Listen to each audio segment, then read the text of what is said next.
CNE news में आप सभी का स्वागत है और अब लेते हैं खबर विशेष की ये खबर। चंडीगढ़ कांग्रेस के बड़े नेता पवन कुमार शर्मा ने राजनीतिक पंडित की तरह भाजपा को लेकर पहले ही एक बड़ी भविष्यवाणी कर दी है कि देश के 5 राज्यों में होने वाले चुनाव में भाजपा का भविष्य करीब करीब खत्म है। अब देश भर में भाजपा मुक्त नारा बुलंद हो चुका है। उनका कहना है कि देश के 5 राज्यों में विधानसभा चुनाव होने जा रहे हैं। यह चुनाव इस साल के आखिरी चुनाव हैं। साल 2024 में होने जा रहे लोकसभा चुनाव से पहले ये चुनाव काफ़ी अहम है, क्योंकि यह भाजपा की ताबूत में आखिरी कील साबित होने वाली है। राजनेता और विश्लेषक शर्मा ने कहा कि देश के 5 राज्यों जैसे मिजोरम, मध्य प्रदेश, छत्तीसगढ़, राजस्थान और तेलंगाना में वोट डाले जाएंगे। मध्य प्रदेश, राजस्थान और छत्तीसगढ़ में कांग्रेस बीजेपी के बीच टक्कर है। इसके बाद भी भाजपा का इन राज्यों ही नहीं बल्कि देश से जाना या सफाया हो जाना एकदम तय है। अब सुनते हैं पवन कुमार शर्मा को। उन्होंने मोदी सहित अन्य राज्यों के बारे में क्या भविष्यवाणी की है, आप जरूर सुने। ऐसा है, 2 चीज़ें मानने वाली हैं। जो आपने कहा 2014 में कांग्रेस ने वो त्रासदी झेली है। जो सिटिंग कैबिनेट मिनिस्टर थे वो भी पार्टी छोड़ के चले गए और एमएलए भी बहुत से बीजेपी को ज्वाइन किया है।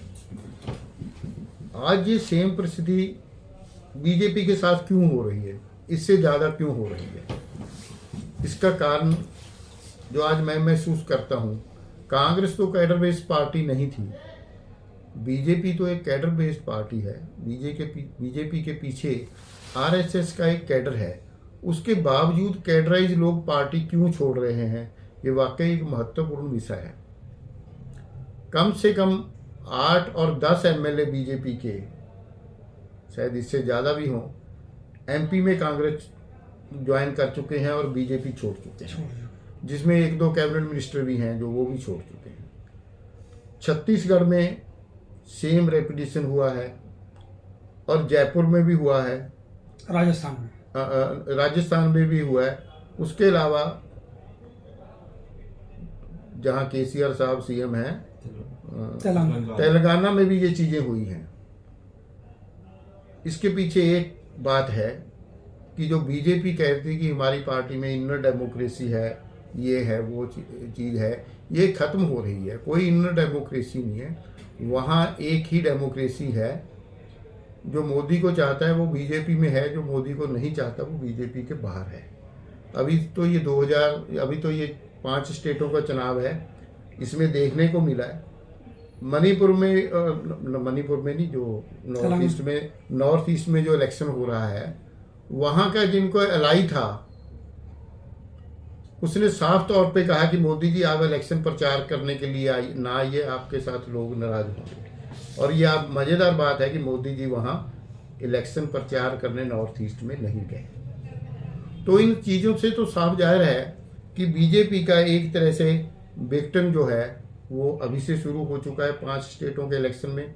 बाकी तो अभी जो मेन इलेक्शन 2024 में आएगा, तो वसुंधरा राजे क्यों नाराज हुई बीजेपी से, कि बड़ी सक्षम लीडर थी, इसीलिए नाराज हुई क्योंकि मोदी जी उसको नहीं चाहते थे। ऐसे ही गडकरी साहब का भी सुनने में रोज नया किस्सा मिलता है। बीजेपी के साथ, मोदी जी के साथ नहीं पट रही, बीजेपी के साथ तो उनकी पट रही है। तो इस तरीके से बहुत सी लीडरशिप बीजेपी की जो मोदी का विरोध बीच में रह के, पार्टी के बीच में नहीं रह के कर रही, वो पार्टी छोड़ के जा रही है। ये इलेक्शन वाली स्टेटें नहीं है। आप पंजाब देख लीजिए, पंजाब में कितने लीडर, कितने कैबिनेट मिनिस्टर करीब 6 महीने पहले बीजेपी में ज्वाइन किए थे, आज वो सारे के सहारे बाहर आ गए, वापस आ गए।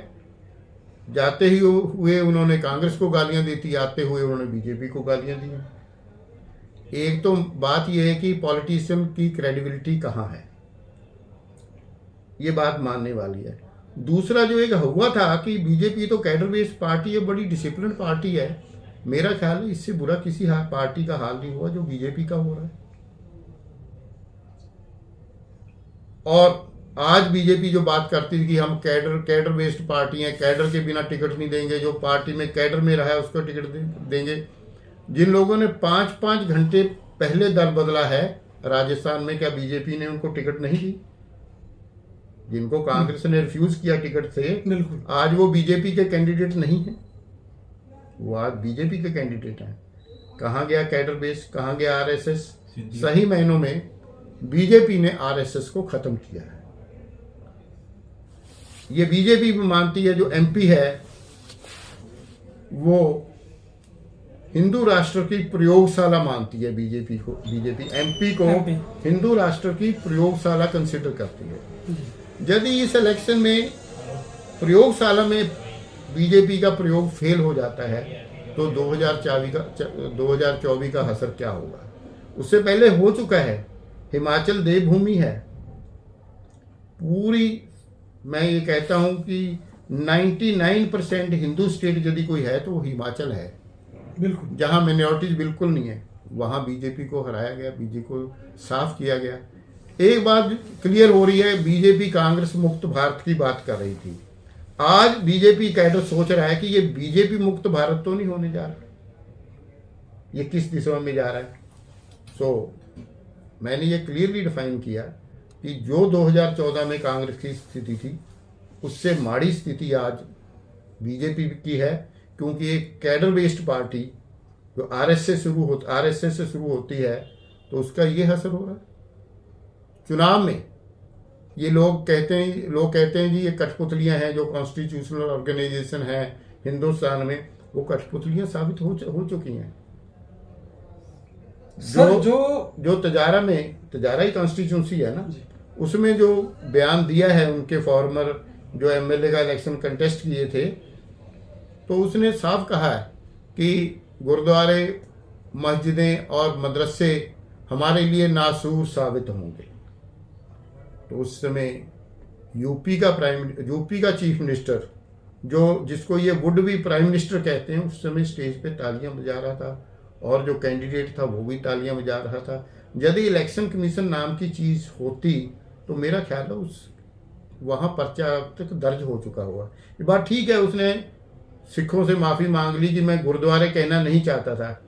क्या ये हेटेड स्पीच में नहीं आता कि मस्जिदों को उखाड़ फेंको और मदरसों को उखाड़ फेंको, जबकि ऑनरेबल सुप्रीम कोर्ट ये कहता है कि यदि हेटेड स्पीच की बात होती तो पर्चा दर्ज करो। तो कहाँ है लॉ इन्फोर्सिंग एजेंसी? कहाँ है? कहीं दिखाई नहीं दे रही, क्योंकि इलेक्शन कमीशन आज भी जो है एज ए पपेट काम कर रहा है और वो बात इन बातों से साबित होती है। सर, जो लोकसभा चुनाव 2024 है और ये 5 राज्यों के जो विधानसभा चुनाव है, इससे हम किस तरह से देखेंगे कि आने वाला लोकसभा चुनाव 2024 मोदी के पक्ष में नहीं होगा या मोदी के पक्ष में होगा? किस तरह से देखते हैं? वैसे तो आपने करीब करीब बता ही दिया। देखो, आपने भी मोदी की बात की है। बड़ी मजेदार बात है कि आपने बीजेपी की बात नहीं की, कांग्रेस की बात नहीं की, बिल्कुल आपने मोदी की बात की है। इसका मतलब क्लियर है कि ये इलेक्शन मोदी वर्सेस कांग्रेस होगा, बीजेपी वर्सेस कांग्रेस नहीं होगा। जब मोदी वर्सेस कांग्रेस होगा तो जो लोग आज तक मोदी के खौफ में थे, मोदी की दहशत में थे, वह लोग बाहर आएंगे और वो मोदी की खिलाफ मोदी के लोग करेंगे। सुब्रमण्यम स्वामी के बारे में तो आज आप रोज सुन रहे होंगे। तो इस तरीके से ये क्लियर है कि अगला चुनाव जो है मोदी वर्सेस कांग्रेस होगा, बीजेपी वर्सेस कांग्रेस नहीं होगा, क्योंकि मोदी ने कांग्रेस को उतना नुकसान नहीं पहुंचाया जितना बीजेपी को खत्म किया है। सर, जो राजस्थान का जो विधानसभा चुनाव है उसको लेकर के कहते हैं कि जैसे कांग्रेस की सरकार है, इसके बावजूद जो एंटी इनकम्बेंसी है वो उसको लेकर के लोग चर्चा नहीं करते हैं। कहते हैं कि फिर भी यहाँ पे कांग्रेस की ही सरकार बनेगी। इसका मुख्य कारण वसुंधरा राजे सिंधिया को मानते हैं, आप क्या मानते हैं? डेफिनेटली वो जो चुनाव है ये बड़े अफसोस की बात है। 5 स्टेटों में चुनाव होने जा रहा है, उस 5 स्टेटों में मोदी चुनाव का चेहरा है, मोदी चुनाव का चेहरा है। यदि 5 स्टेट्स में से 3 में से या 4 में से मोदी जी हार जाते हैं, बीजेपी जो मोदी जी हार जाते हैं, जो इनका चेहरा हार जाता है, क्या मोदी जी इसकी रिस्पॉन्सिबिलिटी लेंगे? क्या ये 4 स्टेटों में या 3 स्टेटों में हारने के बाद मोदी जी इस्तीफा देंगे कि लोगों ने मुझे रिजेक्ट किया है, मैं वहां सीएम का फेस था? दूसरी बात आप जो कह रहे हैं कि एंटी इनकम्बरेंसी नहीं है वहां, बिल्कुल ठीक कह रहे हो। वो इसलिए नहीं है क्योंकि मोदी ने लोकल लीडरशिप को आगे नहीं लाया, वसुंधरा राजे को आगे नहीं लाया। जो लोग सड़कों पे कांग्रेस के खिलाफ लड़े थे, आज वो लोग घरों पे हैं, सड़कों पे नहीं है, क्योंकि मोदी जी ने कहा कि वसुंधरा सीएम फेस नहीं है। सीएम फेस कौन है? मोदी के फेस पे चुनाव लड़ा जा रहा है। तो ये चीजें साफ जाहिर हो रही हैं कि बीजेपी का इससे ज्यादा फेल्योर कोई नहीं हो सकता, और बीजेपी का फेल्योर सबसे बड़ा यदि किसी ने किया है तो मिस्टर नरेंद्र मोदी ने किया है।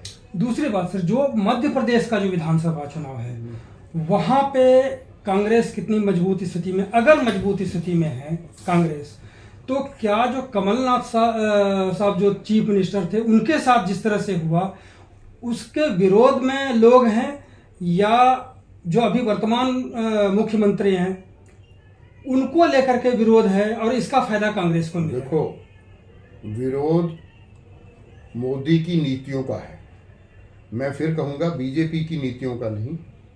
जो विरोध है लोगों में वो मोदी की नीतियों का है। मिस्टर नरेंद्र मोदी की नीतियां जो हैं वो मध्य प्रदेश में पूरी तरह नाकामयाब हुई, क्योंकि अनएम्प्लॉयमेंट, करप्शन मध्य प्रदेश में चरम सीमा पे है।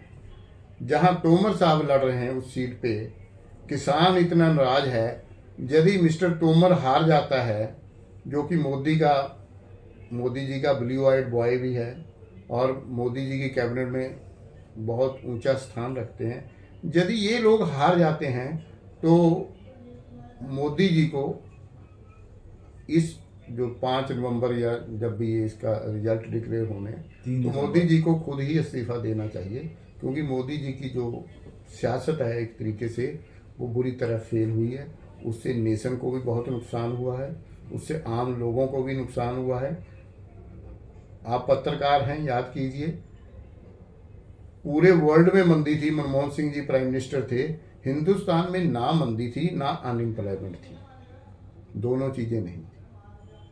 आज ये दोनों चीज़ें हैं, और ख़ास करके आज जो आप इन्होंने वो तिजारा में कैंडिडेट खड़ा किया एक मठाधीश, आप उसकी रोज़ की स्पीच देख लो कि इन लोगों को घसीट के लाना, बाहर निकालना पड़ेगा या इन लोगों को ऐसे ही निकालना पड़ेगा, ये आपने सोचना है। ये किसके लिए कह रहा है?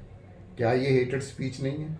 क्या इलेक्शन कमीशन या लॉ इन्फोर्सिंग एजेंसी नहीं है जो उनके ऊपर एक्शन ले सके?